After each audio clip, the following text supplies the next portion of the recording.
My name is Kevin. I'm 38, a hard-working manager at a construction firm. I've spent over a decade building homes, ensuring every brick, beam, and nail is in the right place, much like I thought I was doing with my marriage. My wife, Sarah, is 35. She's an elementary school teacher, sweet, intelligent, the kind of woman people say, oh, she's too good for you, in that joking but serious way. We've been married for 12 years, together for 15, and I thought we were solid. We have 2 kids, Evan, who's 10, and Lily, 7. My whole life revolved around those 3. I'd come home after 12-hour days just to make sure I could sit at the dinner table and hear about their day. Things started to unravel about 6 months ago. Sarah's late meetings at school became more frequent. She started taking an interest in her appearance more than usual, always primping herself up before those supposed meetings. Her smile had a different tone, like she was hiding something behind it. Call it instinct, but a husband knows when something's off.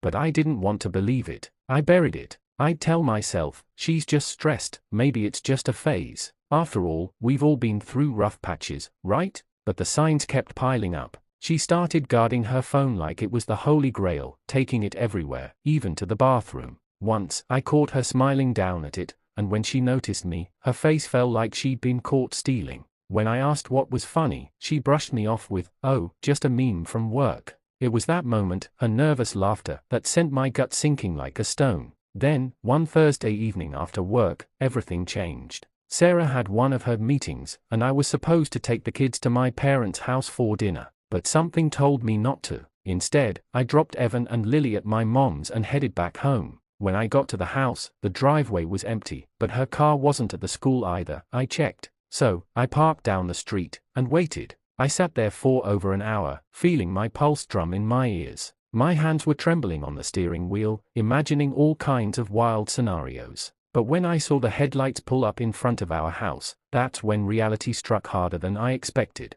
Sarah stepped out, but she wasn't alone. He was with her, Jake, 42, some sales director from her school's district. Tall, lean, polished, and arrogant as hell. I recognized him from one of the school charity events we'd attended. He looked like the kind of guy who thought the world owed him everything. They didn't see me. I watched them walk inside, laughing and touching each other like teenagers on prom night. Rage boiled inside me like molten lava, but I stayed still. I had to know how deep this went. I had to hear it with my own ears. I waited another 10 minutes, then crept toward the house. The front door was unlocked, which felt like another betrayal in itself. I slipped inside, tiptoeing through the living room, past the photos of our happy family. I could hear them in the kitchen, their voices low but casual, like they belonged there, like I didn't even exist. We're getting too close to being caught, Jake, I heard Sarah whisper, her voice laced with fear but also excitement. Kevin's been asking questions. I don't know how much longer I can keep lying to him. Relax, Jake's voice oozed confidence. He's too dense to figure it out. Besides, what's he going to do? He'll probably just beg for forgiveness if he finds out. Beg for forgiveness? My blood froze. That's what she thinks of me? My mind went blank. Everything I thought I knew about my wife, my life, shattered right there in our kitchen. Every memory, every moment, all those years, it was all built on a lie. I stepped out of the shadows, my voice shaking as I said, Sarah, what the hell is going on? They both froze, their faces going pale as if they'd seen a ghost. Jake, ever the cocky bastard, tried to act like nothing was wrong. He threw his hands up. Kevin, hey man, this isn't what it looks like. Sarah's eyes widened, her lips trembling as she stammered, Kevin, I can explain. But there was nothing to explain. I'd seen enough. Explain what, Sarah? That you're screwing this guy while I'm breaking my back for our family? That you've been lying to me for God knows how long? I watched her crumble in front of me, tears streaming down her face. But I wasn't moved. Not anymore. I felt hollow, like something had been ripped out of me, leaving only a void. Jake, the coward, slunk toward the door, mumbling something about how he didn't want any trouble. I let him leave. He wasn't my concern. She was. Why, Sarah? I choked out, unable to hold back my anger any longer. Why would you do this? After everything we've built, after our kids, why? She collapsed to the floor, sobbing into her hands, saying she was lost, that she didn't mean for it to happen, that it was a mistake. But her words were just noise to me. All I could hear was the sound of our life together collapsing in on itself. I left her there, crying on the floor like the stranger she'd become. I grabbed my keys and drove away, without a destination, without thinking. The entire world blurred past me as I drove aimlessly through the night. I didn't go back to my parents. I couldn't face anyone. Not my mom, not my kids. I was drowning in betrayal, suffocating in the weight of everything I had just discovered. By the time I got back home, it was past midnight. Sarah was still there, curled up on the couch, her face swollen and red from crying. She looked up when I entered, but I didn't speak. There was nothing to say. Nothing she could say would make this right. I just walked past her and went upstairs to our bedroom. The bed felt cold, alien. I stared at the ceiling, trying to wrap my head around it all. How long had she been seeing him? How many nights had I kissed her goodbye, completely unaware that she was rushing off to him? The worst part was, I couldn't even figure out what had hurt me more, her betrayal or the fact that she didn't think I was worth the truth. But the betrayal didn't just stop there. Oh no, the real nightmare was only beginning. The next morning, I woke up feeling like I'd been hit by a truck. My head was throbbing, and my body felt heavy, weighed down by the events of the previous night. The bedroom was cold and empty. Sarah hadn't come upstairs. I didn't care where she was. The house was quiet, the kind of quiet that makes your skin crawl. I could hear the faint hum of the refrigerator in the kitchen and the distant chirping of birds outside. For a moment, I wished I could just disappear into the silence, let it swallow me whole, and forget that everything I thought I knew was a lie. I had to pick up the kids. They'd spent the night at my parents' house. My mind raced. How was I going to tell them? How could I explain that their mother wasn't the person they thought she was, that our family was teetering on the edge of collapse? Evan and Lily were too young, too innocent. They wouldn't understand, and even if they could, how could I do that to them? How could I take away the image of their mother as the perfect, loving woman they adored? As I got dressed, I heard a knock at the door. My heart sank. The last thing I wanted was to talk to Sarah, but I knew it had to happen eventually. I dragged myself downstairs, my legs feeling like lead, and opened the door. It wasn't Sarah. It was Jake. The nerve of this guy. Standing on my porch, looking as smug as ever. He wore a button-down shirt with the sleeves rolled up, his hands casually stuffed in his pockets like we were old friends catching up over a drink. I could feel the rage bubbling up inside me again, but I held it down. This wasn't the time to lose control. What do you want? I growled, stepping outside and closing the door behind me so the neighbors wouldn't hear.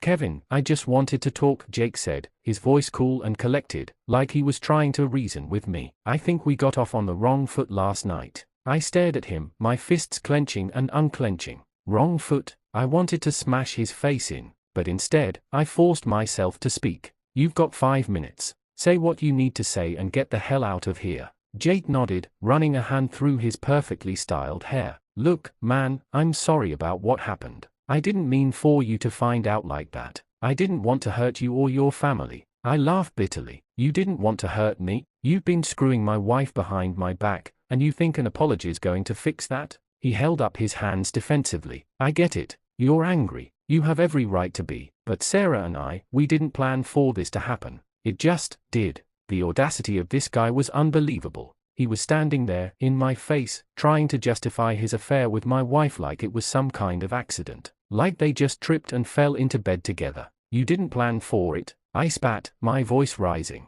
How long has this been going on? How long have you been sneaking around with her? Jake hesitated for a moment, and I could see him weighing his words carefully. About a year. A year. 12 months. 365 days of lies, deceit, and betrayal. I felt sick to my stomach. All that time, I'd been living in oblivion, completely unaware of what was happening right under my nose. Every kiss, every smile, every time she told me she loved me, it had all been a lie. And she just kept lying to me, I said, more to myself than to him. Even after all that time, she didn't have the guts to tell me the truth. Jake sighed, taking a step closer. I know it's hard to hear, Kevin, but Sarah, she's confused. She doesn't know what she wants right now. Confused? I couldn't believe what I was hearing. You think this is about confusion? She knew exactly what she was doing every time she snuck off to be with you. Jake looked down, his face finally losing that smug expression. I'm not here to make excuses. I think you deserve to know the truth.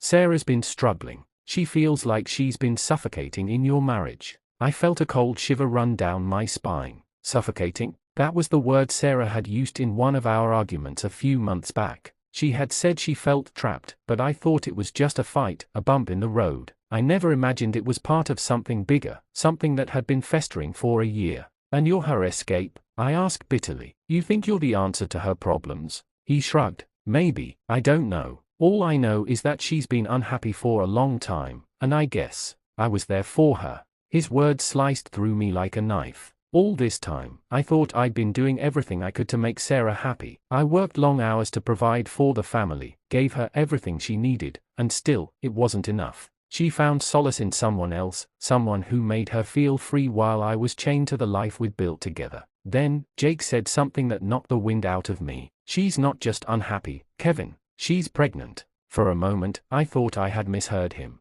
The word echoed in my head like a bomb going off, but the pieces didn't fit. Sarah and I had talked about having another child, but she'd said she wasn't ready, and now, she was pregnant, but not with my child? I stared at Jake, my vision blurring with rage and disbelief. What did you just say? Jake's face went pale, realizing the gravity of what he had just let slip. I didn't mean to tell you like that. Is it yours? I demanded, my voice trembling with fury. Jake didn't answer right away. He looked down at the ground, and that was all the confirmation I needed. My world, which was already crumbling, completely disintegrated in that moment. Not only had she betrayed me, but she had been carrying another man's child, his child. Without thinking, I lunged at him, grabbing him by the collar of his shirt. My fist hovered inches from his face as every instinct screamed at me to hit him, to break him, to make him pay for everything he had done. But I stopped myself. Barely. I shoved him back, disgusted by the sight of him. Get out of here before I do something I'll regret. Jake stumbled backward, straightening his shirt, but the arrogance was gone. He turned without another word and walked back to his car, leaving me standing on the porch, shaking with rage. I couldn't breathe. I couldn't think. I staggered back into the house and collapsed onto the couch. My mind was racing, my heart pounding in my chest as I tried to process what had just happened. Sarah was pregnant, and it wasn't mine. The betrayal ran so deep, it felt like I had been gutted, like someone had reached into my chest and ripped out everything that made me who I was. How could she do this to me? To our kids? I sat there for what felt like hours, staring blankly at the wall, trying to make sense of it all. But there was no sense to be made. My wife had destroyed everything, our marriage, our family, my very identity, and now, she was carrying the proof of her betrayal inside her. I didn't know what I was going to do. But one thing was certain, I couldn't let this go. I had been humiliated, broken, and abandoned, but I wasn't going to let her or Jake get away with this. Not without consequences. This wasn't over. Not by a long shot. The hours after Jake's revelation blurred into one long, agonizing moment. Time felt meaningless, stretched thin between my shattered reality and the burning desire to make them pay. I couldn't just sit there, wallowing in the ruin of my life. Not when they were still out there, going on like nothing had happened. Sarah, the woman I'd loved and trusted for over a decade, was pregnant with another man's child. Not just any man, Jake, my so-called friend. They hadn't just destroyed our marriage. They'd ripped apart the very fabric of who I was. By the time I picked up Evan and Lily from my parents' house, I had decided I wouldn't be the victim anymore. I would take back control. They thought they'd broken me, but they didn't know what I was capable of. I kept my composure around the kids, forcing a smile, asking about their time at Grandma and Grandpa's, but my mind was somewhere else entirely. It was already plotting, calculating, preparing for what was to come. I'd always been a strategic thinker, someone who could stay 2 steps ahead in business. Now, I'd use that same skill set for something far more personal and far more devastating. After I put the kids to bed that night, I sat in my office, staring at the darkened screen of my computer. My reflection in the black glass was unfamiliar, hollow-eyed, disheveled, and furious. I had become someone else, someone I didn't recognize. I pulled out my phone and scrolled through my contacts until I found Sarah's name. My thumb hovered over the screen. I could confront her, force her to come home, but I already knew what she would say. She'd spin some story about being confused, about needing time, about how it wasn't her fault. I wasn't interested in her excuses anymore. Instead, I opened my email. In the cold light of the monitor, I composed a message to my lawyer. Divorce was inevitable now, but I wasn't just going to walk away. Sarah would pay for what she had done, and Jake wouldn't escape unscathed either. I hit send and leaned back in my chair, my mind racing. Divorce was the first step. I needed to cut Sarah out of my life, financially and emotionally, but that wasn't enough. I wanted to hit her where it hurt most, her reputation, her image as the perfect wife and mother. I wanted the world to see her for who she really was. Then, an idea began to take shape, dark and insidious. Sarah was active on social media, always posting pictures of our happy family, our vacations, the perfect meals she made. To everyone else, we were the ideal couple, living the dream in our beautiful home with our 2 wonderful kids. It was all a lie, and I was going to expose it. I logged into my own social media accounts and began gathering evidence, every message, every photo, every interaction between Sarah and Jake that I could find. I scrolled back through the years, finding moments that seemed innocent at the time but now, in the context of their affair, were glaringly obvious. There were pictures from work events where Jake was in the background, smiling that smug smile. Comments under her photos, subtle but telling, where they flirted openly, right under my nose. I collected everything, saving screenshots, compiling a digital dossier of their betrayal. But I didn't stop there. I remembered Sarah's phone. The night before, when I'd stormed out of the room, she'd left it downstairs. I'd been too angry to think clearly at the time, but now I realized I had an opportunity. I crept downstairs, careful not to wake the kids, and found her phone on the kitchen counter.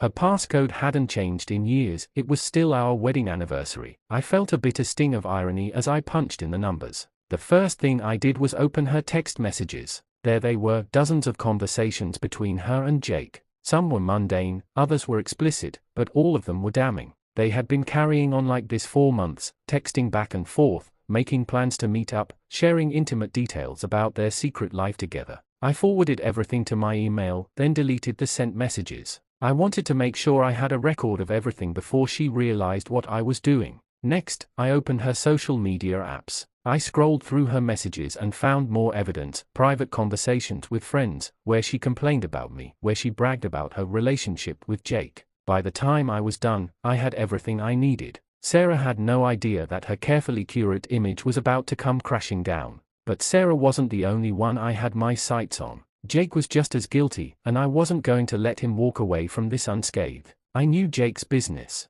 He ran a small construction company, mostly residential work. He prided himself on being the honest, trustworthy contractor who treated his clients like family. It was a carefully cultivated image, much like Sarah's, and it was all a front. I started digging into Jake's business. It wasn't hard to find dirt. A quick Google search turned up a few disgruntled customer reviews, some complaints about unfinished work, late payments to subcontractors. It was enough to plant the seeds of doubt, but I needed more. I reached out to one of my contacts in the local business community, a guy named Phil, who had worked with Jake a few years back on a big renovation project. I knew Phil didn't have a high opinion of Jake, and I suspected he'd have some valuable information. I wasn't wrong. Phil told me that Jake had cut corners on the project, using cheaper materials than he'd promised and overcharging the client. The client had threatened legal action, but Jake had managed to smooth things over, at least temporarily. I had what I needed. The next morning, I started making phone calls. I called the clients who had left negative reviews, hinting that they weren't alone in their experiences. I called a few of Jake's subcontractors and let it slip that there were rumors circulating about his business practices. I wasn't blatant, I didn't need to be, just enough to sow the seeds of doubt and let them do the rest.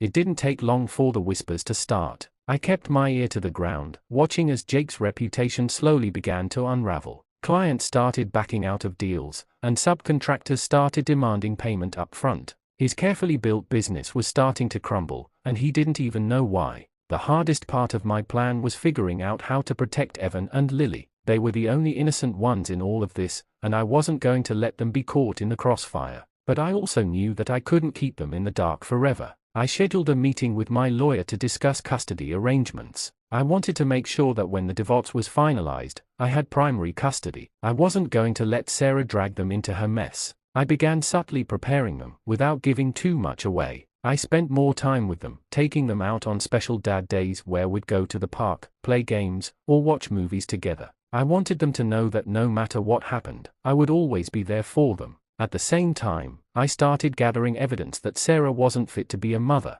Her affair with Jake was just the beginning. I knew she had been neglectful, leaving the kids with babysitters so she could meet up with him, missing important events at their school, forgetting to help them with their homework. I kept a record of every incident, every time she failed to be there for them. It wasn't hard. Sarah was so wrapped up in her affair with Jake that she barely noticed what was happening around her. I didn't rush things. Revenge, I realized, wasn't something you could do in a day. It was a process, a carefully orchestrated plan that needed time to unfold. I wanted Sarah and Jake to suffer, to feel the consequences of their actions slowly sink in. I wanted to take away everything they cared about, piece by piece, just like they had done to me. As I watched my plan begin to take shape, I felt something I hadn't felt in a long time: control. For the first time since I had discovered the affair, I was the one calling the shots. I was the one pulling the strings, and I knew exactly when to pull them tight. The stage was set. All that was left was for the actors to play their parts. The plan was in motion, every detail carefully crafted, every move calculated. I spent weeks in the shadows, tightening the web around Sarah and Jake, watching as their lives slowly unraveled without them even realizing it. The satisfaction I felt was cold and bitter, but it gave me a sense of power I hadn't known I was capable of. It was time to set the final stage for their downfall. Ara still had no idea that I knew about the affair. She came and went as if everything was normal, smiling in front of the kids, posting photos of our happy family on social media, all while sneaking off to see Jake when she thought I wasn't looking. But I was always watching, always one step ahead. I decided to confront her, but I wasn't going to do it in private. No, that would be too easy. I wanted to humiliate her, expose her for the liar she was in front of everyone who thought she was the perfect wife and mother. I knew exactly where and when to do it. At a family dinner we had planned to celebrate Evan's birthday. It was going to be a small gathering, just close family and friends. The perfect audience. I made sure Jake was invited, of course. He and Sarah were still under the illusion that they were getting away with their little secret. I could only imagine the smug satisfaction they felt every time we were all together, thinking they were fooling everyone. That was about to change. The night of the dinner, I played the part of the doting husband. I cooked, set the table, and made sure everything was perfect. Sarah looked radiant, glowing in a way that made me sick to my stomach. She was still trying to hide the pregnancy, but I could see the subtle changes, the way her clothes fit a little tighter, the way she moved more carefully. I wondered how long she thought she could keep up the charade. As guests arrived, I kept my cool, smiling and making small talk. Jake showed up, of course, acting like nothing was out of the ordinary. He shook my hand, laughed at my jokes, and even brought a gift for Evan. The audacity of it was almost laughable. But my time was coming. I just needed to wait for the perfect moment. The confrontation. Dinner was served, and the evening was going smoothly. We were all sitting around the table, laughing and talking, when I noticed Sarah glance at her phone.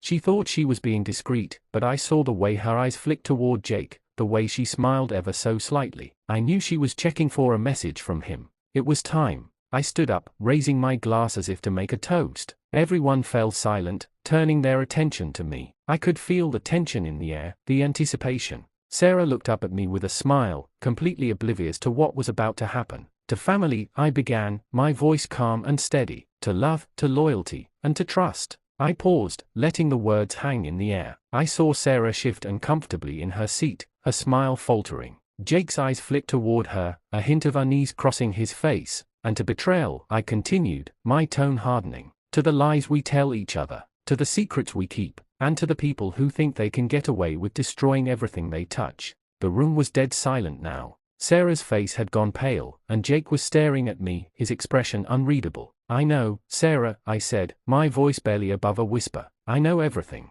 The color drained from her face, and she opened her mouth to speak, but no words came out. Jake shifted in his seat, his hand tightening around his glass. What are you talking about? Sarah finally stammered, her voice shaky. I reached into my pocket and pulled out my phone. With a few taps, I projected the screen onto the TV in the living room, where everyone could see. And then, I showed them. Text messages, photos, emails, all the evidence of their affair, laid out for everyone to see. The room erupted in gasps and whispers, and Sarah's hands flew to her mouth, her eyes wide with shock and horror. Jake stood up, knocking his chair over, but he didn't say a word. He didn't need to. The truth was out. You thought you could get away with it, I said, my voice cold and sharp. You thought I was too stupid to notice. But I've known for a long time, Sarah. I've known everything. Tears streamed down her face as she tried to reach for me, but I stepped back, holding up my hand to stop her. And Jake, I said, turning to face him, I trusted you. I brought you into my home, treated you like family, and this is how you repay me? By sleeping with my wife. Jake's jaw clenched, but he didn't say a word. He knew there was nothing he could say. The room was filled with tension, the silence thick with disbelief and shame. My parents, Sarah's parents, our friends, they were all staring at her, at Jake, at me, as the reality of what had been happening behind their backs sank in. I want you out, I said, my voice barely above a whisper. Both of you, out of my life, out of my house. You've destroyed enough. Sarah collapsed into her chair, sobbing uncontrollably. Jake looked like he wanted to punch something, but he knew better than to make a scene in front of everyone. Instead, he grabbed his jacket and stormed out of the house without saying a word. Sarah didn't move. She just sat there, broken and defeated, her entire world crumbling around her. And for the first time in months, I felt a strange sense of peace. But it wasn't over. Not yet. After everyone left, and Sarah was curled up on the couch, sobbing and begging for forgiveness, I moved on to the next phase of my plan. The affair was exposed, but I wasn't finished with them. Not by a long shot. I had already started the divorce proceedings. Sarah would soon be served with papers, and I had made sure that I had everything lined up to take full custody of the kids. My lawyer had all the evidence he needed to prove that she was unfit to be a mother, not just the affair, but her neglect, her lies, her selfishness. She wasn't going to walk away from this with anything. And as for Jake, his business was already crumbling. The rumors I had started were spreading like wildfire, and clients were backing out left and right. I had filed formal complaints with the Better Business Bureau, and a few of his subcontractors were threatening to sue him for unpaid invoices. His reputation was ruined, and it was only a matter of time before his entire company went under. But I wasn't finished yet. I still had one final move to make. A few days after the dinner, I got a phone call from Sarah. She was a mess, crying and begging me to come home so we could talk. She said she was sorry, that she didn't know what had come over her, that she had made a terrible mistake. She promised me that it was over with Jake, that she would do anything to make things right. But I wasn't interested in making things right. I agreed to meet her at the house that afternoon. She sounded relieved, like she thought there was still a chance for us. But I wasn't going there to forgive her. I was going there to end it, once and for all. When I arrived, Sarah was waiting for me, her face red and swollen from crying. She looked like a ghost of the woman I once knew, broken and desperate. I'm so sorry, she sobbed, reaching for my hand. Please, let's just talk. We can fix this. We can. I cut her off, pulling the divorce papers from my jacket and slamming them down on the table in front of her. It's over, Sarah, I said, my voice cold and final. Sign the papers. She stared at the documents in shock, her hands shaking as she picked them up. I don't understand, she whispered. You can't do this. We can work through this. I love you. I never meant for any of this to happen. I laughed, a bitter sound that echoed through the empty house. You didn't mean for it to happen? You've been sleeping with Jake 4 months, Sarah. You got pregnant with his child. How do you accidentally destroy a marriage? Tears streamed down her face as she realized the gravity of the situation. Please, she begged, don't do this. Think about the kids. Think about everything we've built together. I stared at her for a long moment, and for the first time, I felt nothing. No anger, no sadness, no regret. Just a cold, hollow emptiness where my love for her had once been. You should have thought about that before you cheated, I said, turning my back on her. This is your mess, Sarah. Now you have to live with it. And with that, I walked out, leaving her sobbing in the ruins of our life. Walking out of that house felt like walking out of a burning building. The weight of everything, Sarah's betrayal, the lies, the heartbreak, dropped off me with each step. I breathed in deeply, the cool evening air rushing into my lungs as I closed the door behind me. For the first time in what felt like years, I could think clearly. I had finally reclaimed my life, but as the dust settled, I knew this wasn't the end.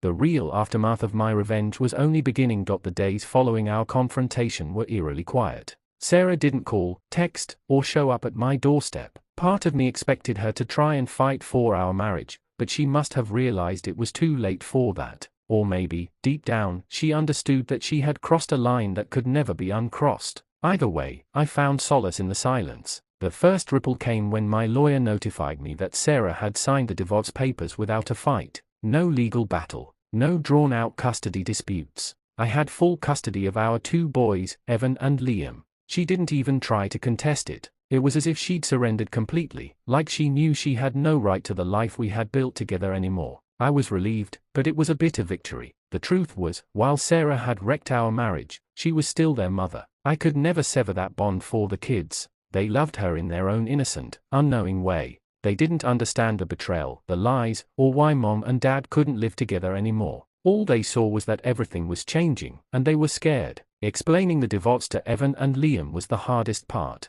They were too young to grasp the full extent of what had happened, but old enough to sense the tension that had poisoned our home. I kept the conversation simple, but honest. Mom and Dad aren't going to live together anymore, I told them. But we both love you very much. Evan, the oldest, looked at me with wide, worried eyes. But why, Dad? Why can't you and Mom be together? I hesitated. How could I explain the concept of betrayal to a 7-year-old? Sometimes adults make mistakes, I said, my voice faltering. Big mistakes that hurt people, and when that happens, it's better for everyone if they are not together anymore. Liam, who was only 4, didn't understand at all. He started crying, asking why his mom wasn't coming back. I hugged them both, feeling their little bodies shake with confusion and sadness. In that moment, I realized that no amount of revenge could ever fix what had been broken. The damage was done, and it wasn't just Sarah and Jake who would suffer. My boys were caught in the crossfire. A few weeks after our final confrontation, I started hearing rumors about Sarah. Without the protection of our marriage, her carefully curated facade was crumbling. The news of her affair had spread like wildfire, thanks in no small part to me. I wasn't subtle in making sure people knew what she had done, friends, family, even neighbors. Her reputation took a nosedive, especially after people found out that Jake had knocked her up. Women who had once been her friends now avoided her, whispering behind her back. She became a pariah, a walking cautionary tale of infidelity and betrayal. Even worse, Jake wasn't sticking around to deal with the fallout. His business had already been on the edge of collapse thanks to the rumors I had carefully planted. His biggest clients had started dropping him, and without the financial support, his construction company went under. And just like that, the man who had blown up my marriage was now jobless and, soon enough, homeless. He tried to ride it out with Sarah for a while, but the strain was too much. Without his business, the affair no longer seemed as enticing, and their whirlwind romance started to fall apart. I heard through the grapevine that they were arguing constantly. Jake wasn't ready to be a father to Sarah's child, and the financial pressure made him resentful. One day, he simply packed up and left without a word, leaving Sarah alone, pregnant, and abandoned. The irony was delicious. The man she had wrecked our family for had destroyed her in return. Months passed, and life started to settle into a new routine. I focused on rebuilding my life, raising Evan and Liam, and moving on from the nightmare that had been my marriage. I found a new job, a small but stable marketing position at a local firm, and I started to feel something resembling peace. But then, one evening, my phone rang. It was a number I didn't recognize. I hesitated before answering, but curiosity got the better of me. "Hello?" I said cautiously. There was a pause on the other end, and then a familiar voice spoke. "It's me, Sarah." I felt a chill run down my spine. "What do you want?" "I need help," she whispered, her voice barely audible. "Jake's gone. I'm all alone, and the baby's due any day now." The audacity of her call stunned me. After everything she had done, she had the nerve to ask me for help. I clenched the phone tightly, anger surging through me. "You made your bed, Sarah. Now you have to lie in it." "I know I screwed up," she said, her voice cracking. "But I'm scared, and I don't have anyone else. My parents won't talk to me. My friends have abandoned me. I have no one, Michael. Please." A part of me wanted to hang up, to tell her that this was exactly what she deserved. But another part of me, the part that had once loved her, hesitated. Despite everything, Sarah was still the mother of my children. And though I no longer had any love for her, I couldn't help but feel a small, twisted sense of pity. I exhaled slowly, trying to calm myself. "What exactly do you want from me?" "I'm not asking you to take me back," she said quickly. I need help. I don't know how to do this alone." I closed my eyes, my mind racing. I had every reason to tell her to go to hell, but the thought of her struggling, pregnant and alone, gnawed at me. "Fine," I finally said. "I'll help you, but only because of the baby. You need to understand that there's no chance of us ever being together again." "I understand," she whispered, relief flooding her voice. "Thank you." Over the next few weeks, I did what I could for Sarah. I helped her find a small apartment, drove her to doctor's appointments, and even paid some of her bills. I didn't do it for her, I did it for the unborn child, who was innocent in all of this. The day she gave birth, she called me from the hospital. "It's a boy," she said, her voice soft and tired. "He's healthy." I named him Matthew. I felt a strange sense of closure as I hung up the phone. Sarah's new life was beginning, just as mine had been rebuilt from the ashes of our marriage. She had made her choices, and now she was living with the consequences. She had lost everything, her family, her friends, her reputation, and she had no one to blame but herself. As for me, I had survived. I had taken my revenge, and though it hadn't healed the wounds, it had given me a sense of control, a way to reclaim the life that Sarah and Jake had tried to take from me. In the end, I didn't feel triumphant. I didn't feel victorious. I just felt free, and that, more than anything, was enough.